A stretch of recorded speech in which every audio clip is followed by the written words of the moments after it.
privilege to welcome His Excellency Nana Addo DANKWA Akufo-Addo, President of the Republic of Ghana, and all the members of the presidential delegation to Brussels, the center of Europe, and to this historic town hall meeting with compatriots. We in Brussels feel honored to host His Excellency the President and serve as one of the early conduits in birthing his tour in this part of the world.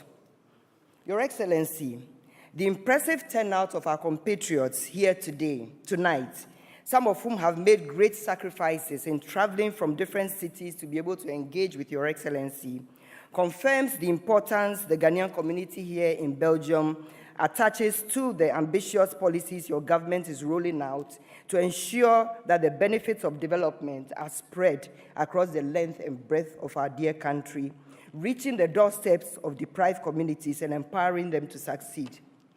Permit me, therefore, Excellency, on behalf of the entire Ghanaian community in Belgium, to register our profound appreciation for this rare opportunity to have you in our midst, in spite of your tight schedule and multiple demands on your time. Your Excellency, a lot has been said and written about your passion for hard work, which has earned you the accolade workaholic, and how you have put everybody around you on their toes through a good example of hard work. But those of us who have had the privilege of working closely with you when you were Ghana's Minister for Foreign Affairs some years ago are not surprised by these reports of hard work and excellence. Since your assumption of office, I've met at least 2 officials from different African countries who have recalled and recounted with nostalgia your excellent extempore interventions at AU meetings on very thorny issues, and how through those interventions, some seemingly intractable issues were laid to rest. I do recall, Excellency, how those of us as young officers traveling with you were basking in the glory of those interventions. Time will not allow me to delve into how you made Ghana proud when you had the opportunity of presiding over the UN General Assembly, again as Ghana's foreign minister. The impact which you made and the effect it had in raising the country's image have been documented.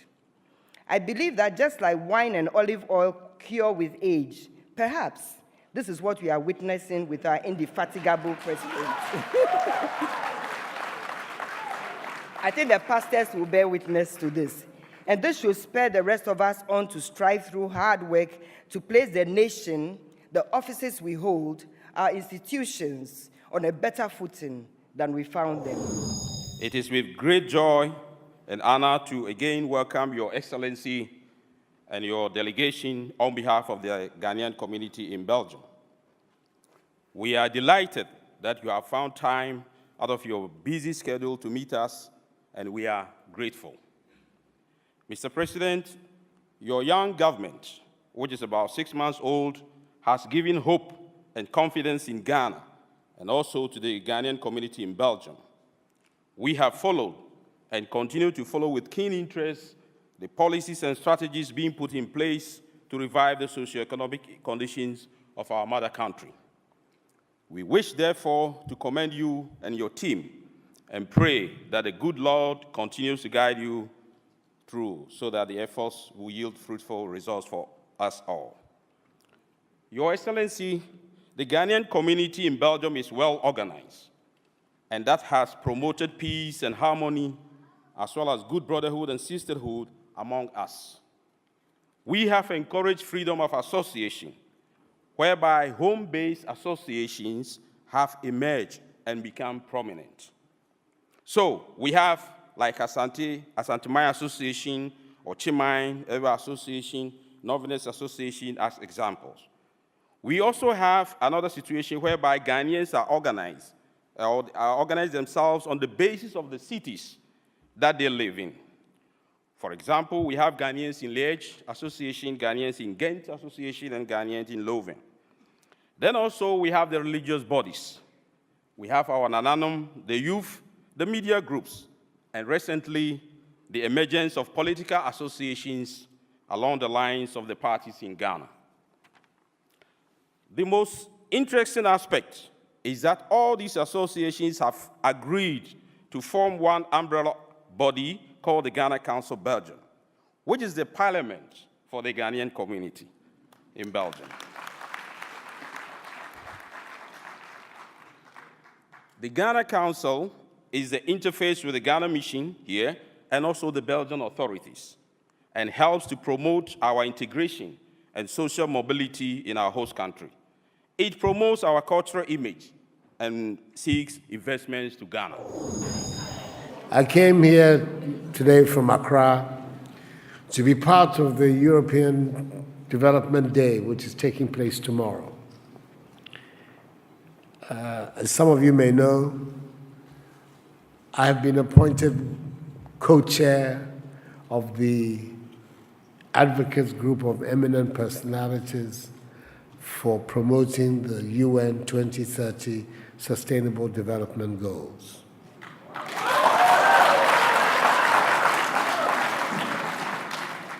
And they invited me to participate in the conference tomorrow in that capacity.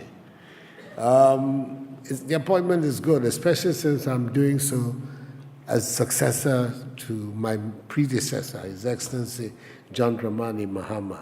Antonio Guterres, the UN Secretary General, decided that if Mahama was no longer there, he would appoint me. I think this is a good expression of trust in Ghana's leaders. We should always be very grateful. And so coming here, I have to come to this meeting and find out how you're doing and the preoccupations that you have, so that when I'm in Accra, I know what I have to be doing. Thank you very much for coming to meet me like this. And I see there's a very lively, vibrant community, which is very well organized under this Ghana Council, with its very eloquent president you have there. Yeah.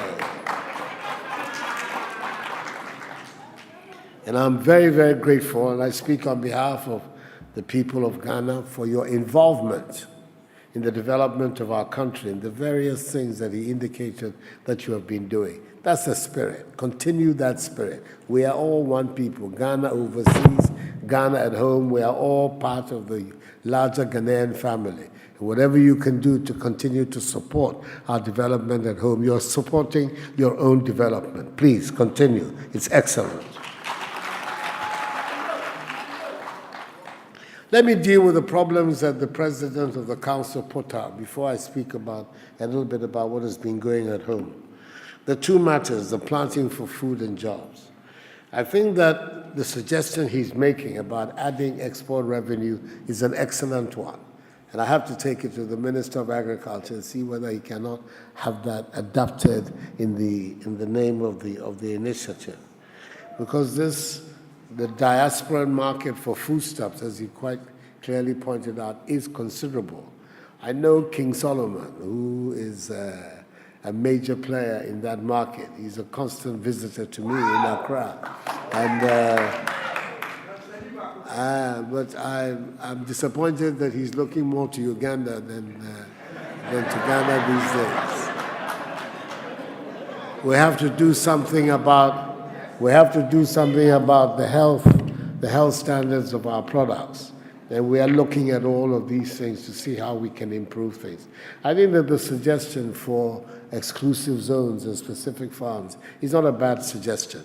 These are suggestions that I will be discussing with the minister when I get back, and for him to know that there is a potentially a large market out there, and we should do our best to make sure we get hold of it. The eternal problem of duties on cars from the diasporans and the issues of the ports. The issues of the port, I mean, the duties, there's a commitment to look at it. There is a commitment to look at it, and we will be doing so. But the issues of the ports are very serious issues.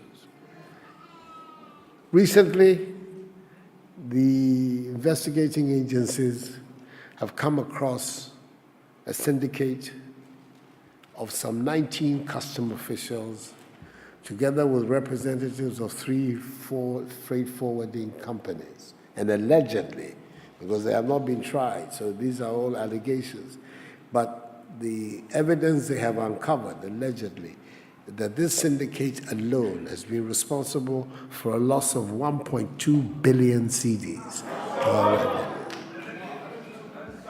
Now, this is one group of people for one particular area. If you aggregate what has been happening across the board, you'll be dealing in billions of cedis of revenue that is lost to the state, which we can use for our development, and which will mean that we don't have to go cap in hand begging foreign donors, etc., to go and develop our country.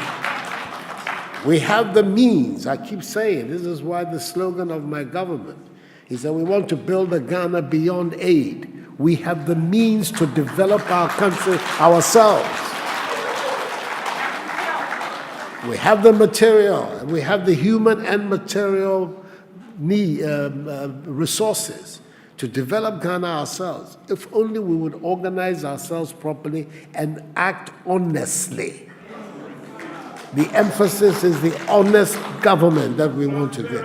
And that is the commitment that I have made to the Ghanaian people. We are going to unearth all of these syndicates. And those where the evidence is there for trial, they'll go for trial, and it'll be the courts.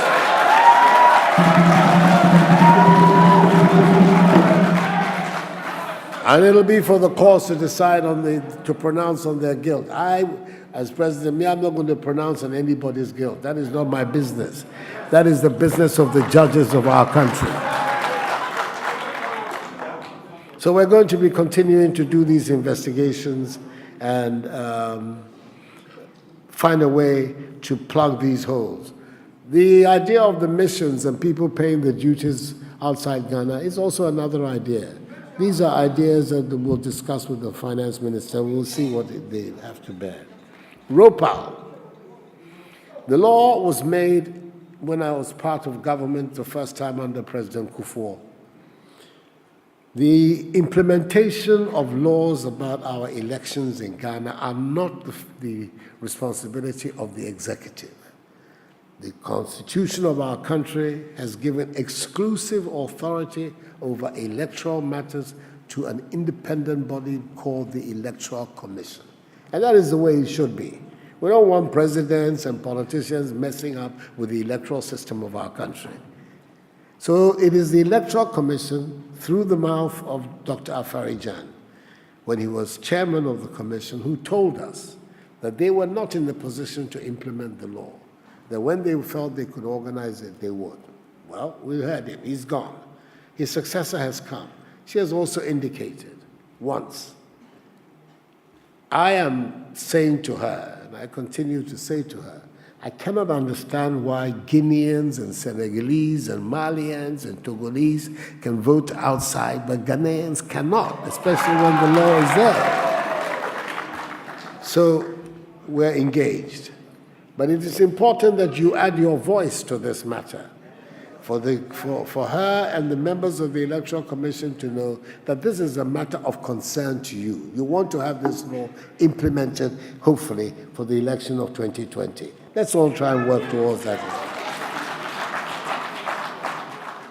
And then, looking at there is a commitment to review the dual citizenship law to see what can be done to limit the number of places where dual citizens are ineligible. That commitment is there, and this Parliament will look at that law again. So, since the 7th of January, when we took office, what has been happening? Quite a lot, and I believe positive. The key, first of all, was that with the cooperation of Parliament, I was able to assemble and put in place a government in the quickest time since any president of the Fourth Republic. We did so in rapid time, largely because I'd had many, many years thinking about who should be what. With the various ups and downs of my career. So the opportunity came, and I acted very quickly, and we have been able to put in the... Secondly, we've had the ACHEAMPONG budget of March, in which the direction of the country, from our perspective, was given. And it was broadly in three categories. One, we want to stimulate again the private sector of our country, especially in industrial and agricultural development. The decline in our economy is because we are not producing enough things ourselves in Ghana. Everything we have at home, we're buying from abroad. Your economy, which is dependent on imports, it means the jobs you should have at home are jobs you're creating for people outside Ghana. We want to create the jobs for ourselves inside Ghana. So we need, therefore, to stimulate our private sector. We've done it by taking off a lot of taxes that were more of a nuisance than anything else. Over 1 billion cedis of relief have been provided for our enterprises. We have also established a stimulus package, $100 million stimulus package for distressed enterprises, so we can begin to pick up our private sector and the enterprises again. On the other hand, as has already been said, to raise and enhance agricultural productivity, we've initiated this program called Planting for Food and Jobs. What is it? Essentially, it is to provide public assistance to our farmers to raise their productivity. We've begun with a target group of 200,000 farmers across the 10 regions of Ghana. What are they going to be getting? Improved seedlings, fertilizer at 50% reduction of the prices that they had before, and for me, more critically, the assistance of extension officers. The last 5 years, none of the graduates of our colleges of agriculture were employed by the Ministry of Agriculture. They're sitting at home. All these young men and women who have been trained to help the farmers, not doing anything. But we decided that they must be put to work. So this year alone, we've employed over 1,200 in this year's budget.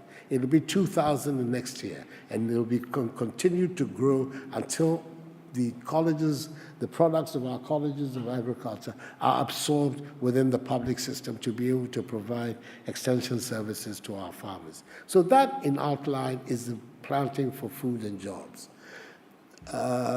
In the south, the deployment of the materials has been completed.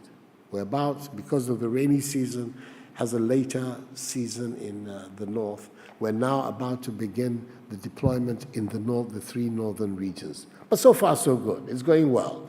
And there is the Minister of Agriculture is being very, very vigilant and keeping an eye on the process so that we can reduce any incidents of theft or diversion of seedlings, etc., so that the farmers, who are the people who need it, get what they need to work.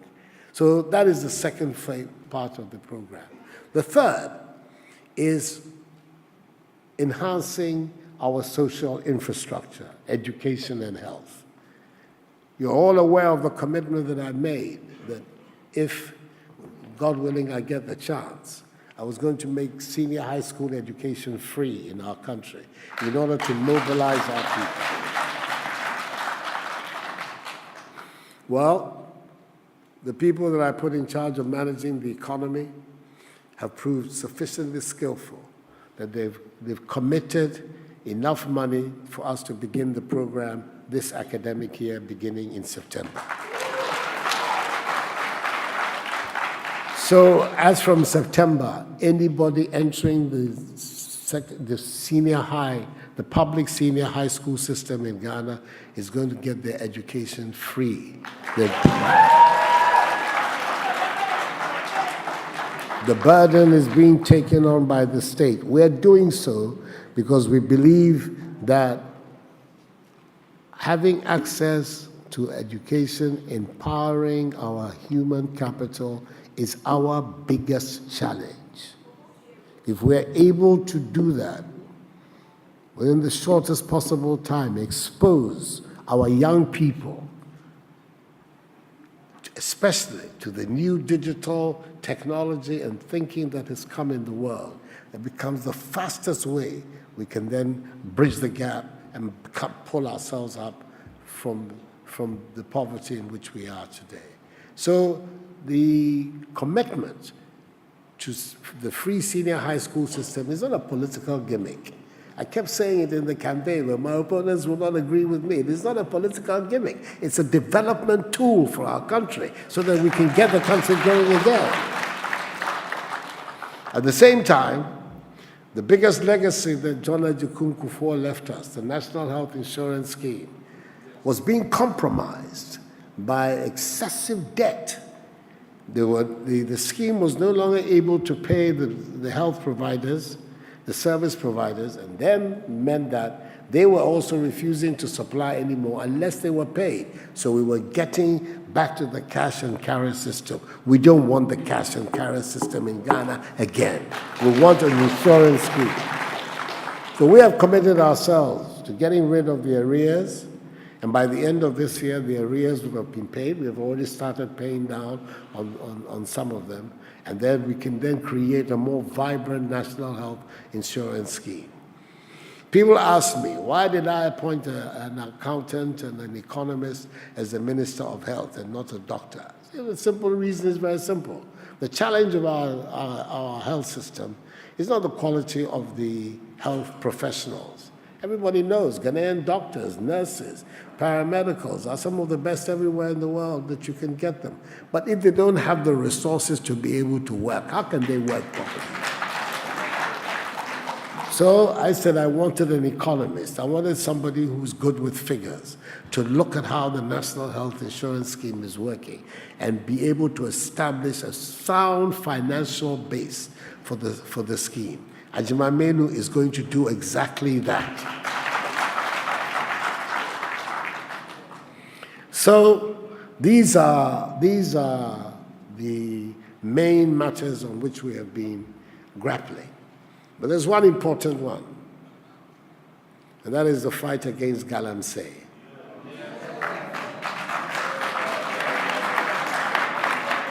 I want all of us to be very clear about what we're trying to do.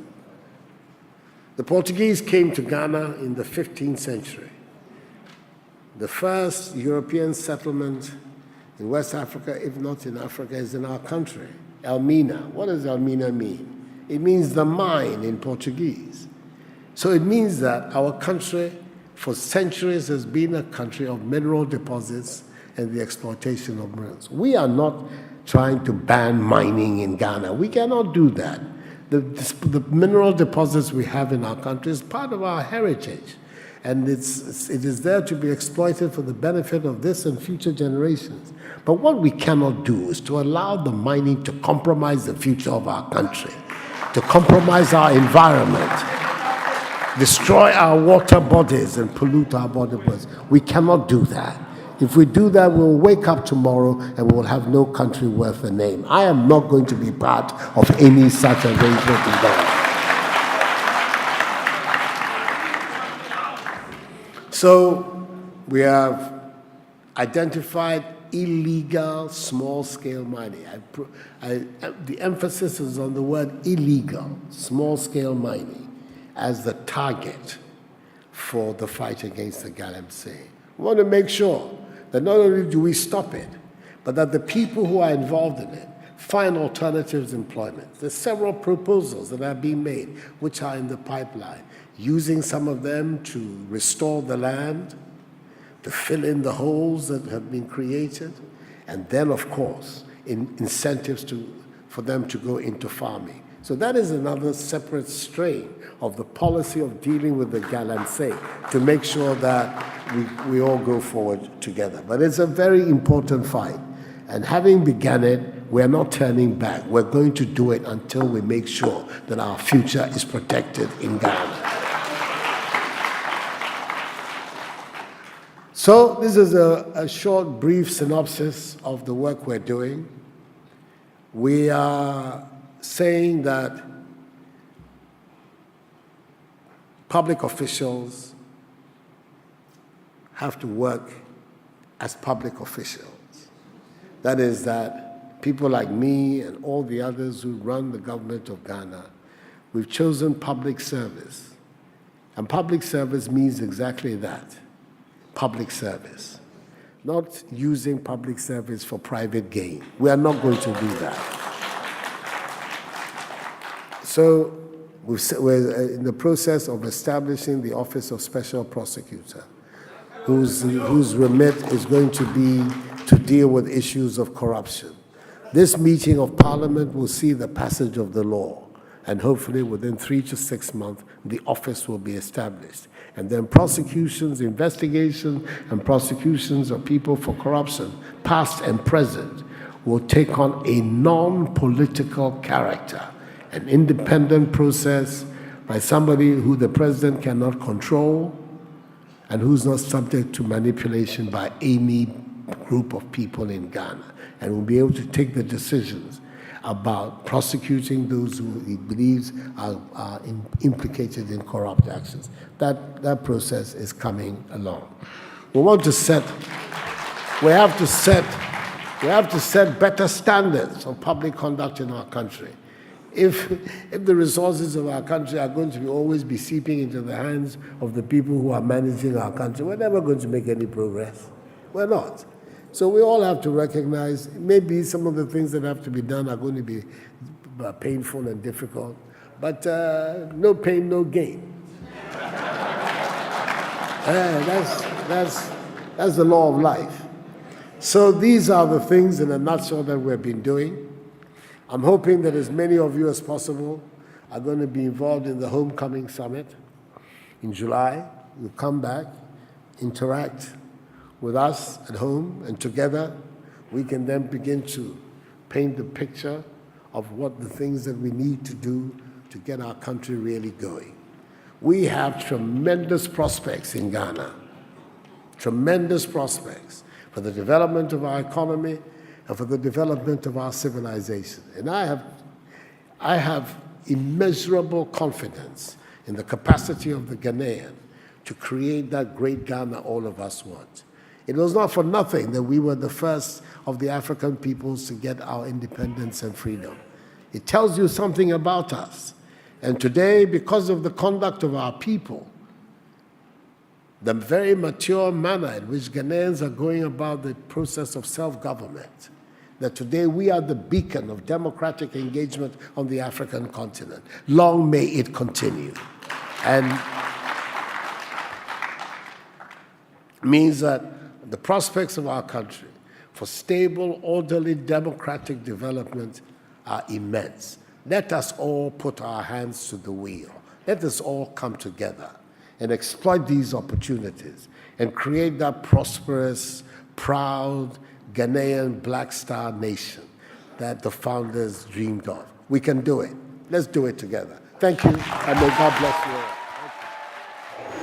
Are there any plans to introduce sanity into the activities of the Lands Department and other offices associated with land administration in Ghana because of the challenges that sector is facing? And it's dear to my heart. I'm coming from a village called Abokobi. I believe you know of that village, and there are issues in that village. And I believe if the government has placed certain procedures as to acquire land and to litigate land issues, this will bring peace and prosperity into the country at large. The issues in the lands administration. This is one of the most important matters in our country. The confusion and, once again, corruption in land, the official management of land in Ghana is a major disincentive to investment in agriculture and investment generally in the country. When you go and buy a piece of land, you're just buying litigation. Who's going to go and come and invest in land? Yes, you have litigation because officials have colluded to have 2 or 3 groups of people register the same land as theirs. That is not going to be possible. There's been a land administration project that has been in the offing for at least the last 10 years. Supported, it was by the World Bank. It has not been brought into implementation. I've instructed the Minister for Lands and Natural Resources that within our administration, this mandate, that project must become law, so that the rationalization of the procedures for getting interest in land will take place in our country. So that people, when they buy land, will have a security of title and of certainty of what they can do and cannot do in land administration. But it is yet another piece of legislation that is going to take place and bring about a rationalization in the procedures. What is the government doing to assist Ghanaian women who have been maltreated while working as domestic assistants and are now stranded in several Arab countries? And secondly, are there any punitive actions being taken against recruiting agencies in Ghana that facilitate the travel of these young women to the Middle East where they are being exploited? The women in the Gulf states, already a ban has been imposed by the new Minister of Labor on all transfers of our women to the Gulf states. The recruitment agencies that are engaged in this exercise, their certificates have all been suspended. So for the time being, that activity has been suspended. And then the next stage will be, of course, to see whether there are, once again, any criminal activities involved in those who have been engaged in this, I don't know what to call it, traffic, or let me call it practice for the time being. When you say traffic, it means you've established the facts. We are assembling the facts, and we'll see what can be done. We're very concerned about it. This government is full of women who have cut their teeth on women's issues, and they will not let me sleep on this matter. So you can be sure that it is an area that is of great concern to all of us. A whole study is being undertaken in collaboration with our foreign embassies also to identify exactly the nature of the treatment. Some of the stories you hear are too disturbing for one's peace of mind. But we're determined, and we have begun to do something about it. We have suspended the traffic for the time being until we are able now to rationalize it and make sure that it is on a firm footing so there can be no further abuse of our women. Thank you.